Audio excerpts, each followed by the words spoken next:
शाम जी। क्या नाम है आपका? अकील काजमी नाम है मेरा। अकील काजमी, क्या करते हैं आप? मैं टीचर हूँ जी। क्या पढ़ाते हैं? मैं पाकिस्तान स्टडीज़ और इंग्लिश पढ़ाता हूँ। अच्छा, पाकिस्तान स्टडी अगर आप पढ़ाते हैं तो फिर आप बखूबी जानते होंगे कि पाकिस्तान स्टडी ये कहती है कि पाकिस्तान में सोने की खानें मौजूद हैं, कोयले की खानें मौजूद हैं, नमक की खानें मौजूद हैं। पाकिस्तान में जो है ना, जो खेत खलियान है वो सोना उगलते हैं। यहाँ पे मदनियात के बहुत बड़े ज़खायर हैं, लेकिन फिर भी हम डिफ़ॉल्ट होने के करीब हो चुके हैं। हमारे पास खाने को आटा नहीं है, हमारे पास नकदी नहीं है, हमारे मुल्क में पैसे नहीं है तजारत कर सकें। ऐसा क्यों है? या तो किताब झूठ बोलती है या फिर हमारे हुक्मरान झूठ बोलते हैं। सर एक्चुअली बात यह है कि जो पाकिस्तान स्टडी की बुक के अंदर जो लिखा हुआ है ना, वो अनफॉर्चुनेटली हम भी बच्चों को झूठ पढ़ाते हैं और वो लिखा भी सारा कुछ झूठ है। वहाँ पे लिखा हुआ 65% लोग जो हैं वो एग्रीकल्चर से वाबस्ता हैं, जबकि हमारे पास आटे की लाइनें लगी हुई हैं। ठीक है, उधर उसके अलावा उसमें लिखा हुआ है जी कि गैस के बेशुमार वसाइल मौजूद हैं। हालांकि पाकिस्तान में गैस आपने देखा होगा एबटाबाद में तो चूल्हे में गैस ही नहीं आती रमज़ान में।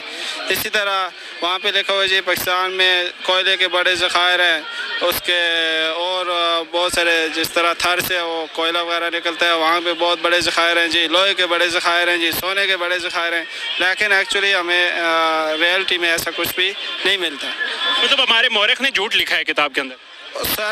सर हमारी तारीख जो भी है ना, जो हम बच्चों को पढ़ाते हैं वो सारा झूठ है।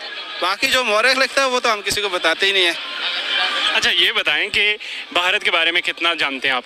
सर भारत के बारे में तो अल्हम्दुलिल्लाह बहुत कुछ जानता हूँ, लेकिन एक बात जो यहाँ पे फैलाई जाती है वो कहा जाता है जी पाकिस्तान इस्लामी मुल्क और ये 27 रमज़ान को मर्ज़ वजूद में और इसको कोई ख़त्म नहीं कर सकता। ये वो मैं आपको बताना चाहता हूँ कि इंडिया भी जो था वो भी 27 रमज़ान के वजूद में है। मुझे लगता है वो 27 रमज़ान उधर चला गया, इधर काम ख़राब हो गया थोड़ा सा। अच्छा, मुझे बताएं कि भारत का नाम सुनते ही आपके जहन में पहला क्या ख्याल आता है? सबसे पहले ख्याल तो यही आता है कि बैसियत टीचर्स मेरे पास जो मेरा ख्याल आता है कि दुनिया की 5वीं बड़ी इकानमी जो है ना बन चुकी है। ठीक है, वो दुनिया इस वक्त तकरीबन ये कहा जाए कि चाइना के बाद सबसे तकड़ी इकानमी इंडिया की है, तो वो बेजाना होगा। क्या वजह है कि भारत इतना ज़्यादा टेक्नोलॉजी में तरक्की कर चुका है और हम इतने पीछे रह गए हैं? सर इसकी बेसिक वजह वही है कि हमें तराने ही सुनाए जाते रहे हैं और हमारा जो करिकुलम है, हमारा करिकुलम मलेशिया लेके गया था और मलेशिया कहाँ पहुँच गया और हम कहाँ पर पहुँच गए। ठीक है, तो हमारा जो करिकुलम है वो जब मैं टेक्निकल कॉलेज में पढ़ता था तो वहाँ पे लिखा होता था कि ये जो वायरलेस फ़ोन है जो पुराने वक्तों में होते थे, उधर लिखा था वायरलेस फ़ोन आने वाले ज़माने में आएंगे। यानी कि इतना पुराना सिलेबस हमें पढ़ाया जाता है कि बच्चा आप बाहर के यूके वगैरह या जो डेवलप्ड कंट्री हैं वहाँ पे 50 साल आगे की सोच दी जाती है, यहाँ से 50 साल पीछे की सोच दी जाती है। यहाँ पे होता है कि ना मेहरान, आज भी रोडों पे आप देखें मेहरान ही चलती है, वो BRV एक गाड़ी है, वो सिर्फ पाकिस्तान में चलती है, पूरी दुनिया में नहीं चलती है ना, कि पाकिस्तान में उसको लेटेस्ट समझा जाता है। तो इसका यही है कि हम बहुत बैकवर्ड हमारी सोच है, हम बहुत पीछे चलते हैं। IT का तो हमारा बस वो क्या समझे लेना देना ही नहीं है। स्कूलों में मैं जिस स्कूल में पढ़ाता हूँ उधर IT की हम टीचर तो नहीं है, लेकिन किताबें तो हैं। अब टीचर नहीं होगा तो किताब कौन पढ़ाएगा? ठीक है, तो हमारा एजुकेशन सिस्टम लेवल इतना गिरा हुआ है कि वो क्या कहते हैं कि आप दरख्त पे मछली को चढ़ा रहे हैं। आपने कहा है कि हमें सिर्फ तराने ही सुनाए गए हैं। तरानों से अगर मैं बात करूं तो हमने एक तराना रिलीज़ किया था जब पेशावर सानिया हुआ था। हमने कहा था कि दुश्मन के बच्चों को पढ़ाना है। दुश्मन के बच्चे पढ़ गए, दुश्मन के बच्चे IT में इतना आगे निकल गए, मर्सिडीज बेंज उन्होंने बना ली, एप्पल का बड़े स्टोर का इफ्तिताह भारत में हो गया। अपने बच्चे नखट्टू रह गए, नालायक रह गए, कमीने रह गए, जलील हो गए, खवार हो गए। ना इन्होंने टेक्नोलॉजी में तरक्की की, ना इन्होंने स्टील मिलें बल्कि हमारी बंद हो गई। हमारे पास कुछ भी नहीं है आगे बढ़ने के लिए। जिन दुश्मन के बच्चों को हमने पढ़ाना था वो तो हमसे भी 4 कदम आगे निकल गए। सर असल में बात यह है कि वो असल जो हम जिन बच्चों को पढ़ा रहे हैं ना उनको दुश्मन का ही बच्चा समझ रहे हैं, इसलिए हम उनको वो चीज़ नहीं बता रहे जो चीज़ उन्हें हमें बतानी चाहिए। ठीक है, अब इंडिया के बच्चे को देखें और हमारा जो बच्चा है उसको कंपैरिजन करें। जैसे वो फेसबुक का बानी है मार्क ज़करबर्ग, उसकी क्वालिफिकेशन है सिर्फ FSC, यानी कि वो 12th ग्रेड तक पढ़ा, उससे आगे नहीं पढ़ा। हमारा 12th ग्रेड का बच्चा अब एक एप्लीकेशन नहीं लिख सकता। कोई उसको बोलो एप्लीकेशन कैसे डेवलप करते हैं, उसको पता है वो उसको कख पता ही नहीं होगा। उसके बाद तो बोलो जो है आपने बनानी है एक वेबसाइट बनानी है, वो कहेगा वेबसाइट क्या चीज़ होती है। तो हम टेक्नोलॉजी में इतने पीछे हैं ना कि इंडिया का मुकाबला हम ना ज़मीनी तौर पे कर सकते हैं, ना किसी हम कहेंगे कि हम उसका टेक्नोलॉजी में मुकाबला करेंगे, उसका इकानमी में मुकाबला करेंगे या उसका हम किसी और फील्ड में मुकाबला करेंगे। मुझे नहीं लगता कि हम उसका मुकाबला कर सकते हैं। हमारे यहाँ वही घिसी पिटी जो पुराना करिकुलम है वही उठा के बच्चों को पढ़ाया जाता है। इसी तरह जो पिछला करिकुलम होता है उसमें हर साल रद्द-बदल करके पैसों के लिए, बाकी कुछ भी नहीं है। तो वो जो है ना बच्चों को वही चीज़ सिखाई जाती है जो पुराने वक्तों में सिखाई जाती थी।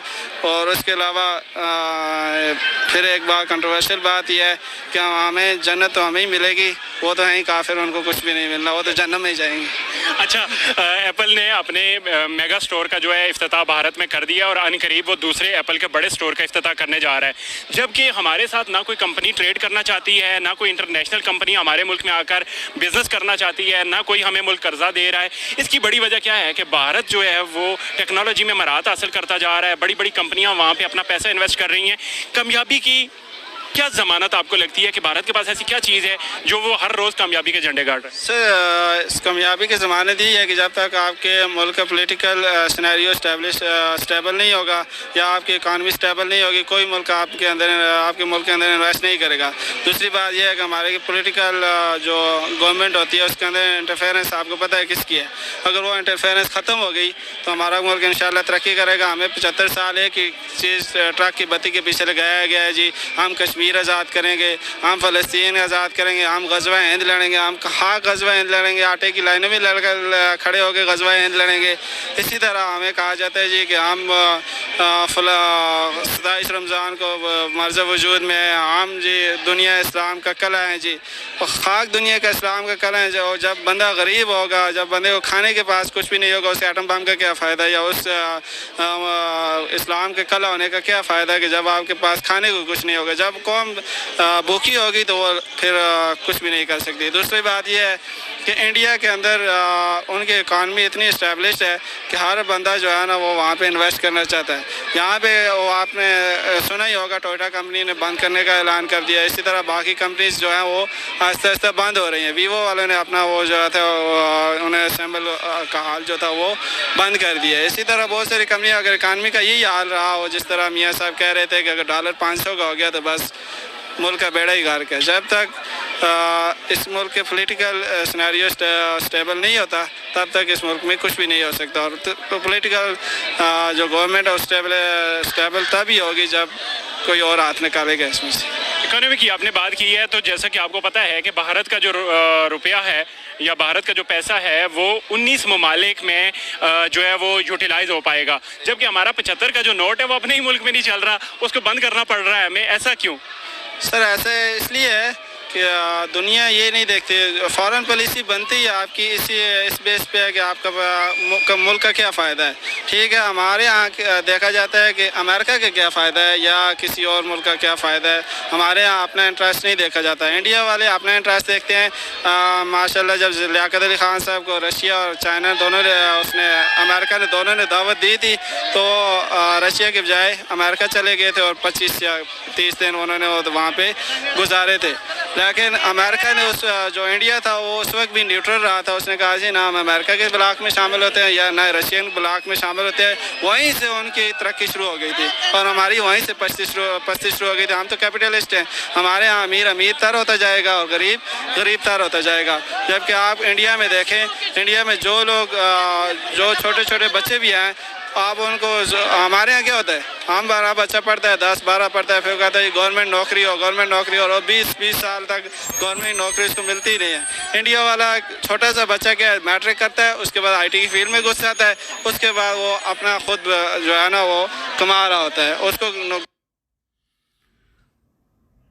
पाकिस्तान के स्कूलों में बच्चों की टेक्स्ट बुक में नफ़रतें सिखाई जाती हैं, ग़ज़वा-ए हिंद सिखाया जाता है, हिंदुस्तान के प्रति नफ़रत सिखाई जाती है, इसलिए पाकिस्तान पीछे है।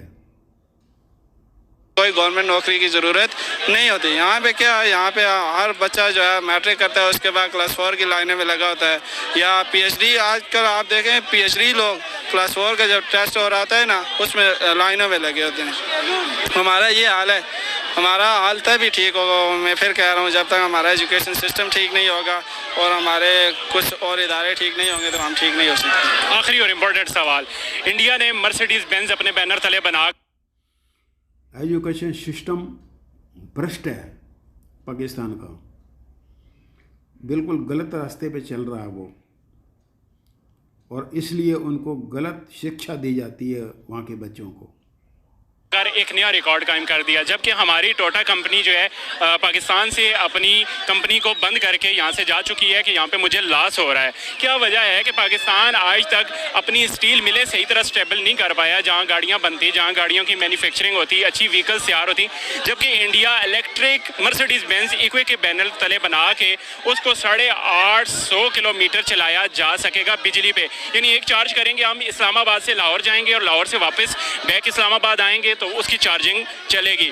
और उसके साथ अगर हम उसे किसी चार्जिंग पॉइंट पे 15 मिनट हम चार्ज करते हैं तो मज़ीद 300 किलोमीटर वो और चल पाएगी। हमारे पास इतनी टेक्नोलॉजी नहीं है, क्या वजह है? हमारे पास पढ़े लिखे लोग नहीं हैं, हमारे पास इन्वेस्ट करने का तरीका नहीं है, या कंपनियां हम पे क्यों भरोसा करके हमारे साथ बिजनेस करना नहीं चाहती, मैन्युफैक्चरिंग यहाँ पे नहीं करना चाहती गाड़ियों की? सर असल बात यह है कि जब भुट्टो ने 1974 या 72 में नेशनलाइज किया था सारा सिस्टम, उससे पहले कि आप सिनेरियो देखें और उसके बाद का सिनेरियो देखें, बड़ा फ़र्क है ना। उससे पहले क्या था कि उससे पहले पाकिस्तान के अंदर प्राइवेट कंपनी वगैरह थी, तो वो सारा सिस्टम, बैंकिंग सिस्टम देख लें, बैंकिंग सिस्टम बड़ा स्मूथली चल रहा था। जब भुट्टो साहब आए तो उन्होंने सारा स्टील मिल, ये बैंक वगैरह सारे नेशनलाइज कर दिए। आपको पता है हमारे यहाँ सरकारी मुलाजमीन जो होते हैं वो काम करने की रिश्वत और काम ना करने की तनख्वाह लेते हैं। तो ये ऐसे सिस्टम में जब नेशनलाइज होगी चीज़ें तो काम करना बंद हो गया। दूसरी बात ये है कि हमारे यहाँ जो चीज़ है ना, मतलब जो बाहर की इन्वेस्टर हैं उनको सही तरह यूटिलाइज ही नहीं किया जाता। उसको क्या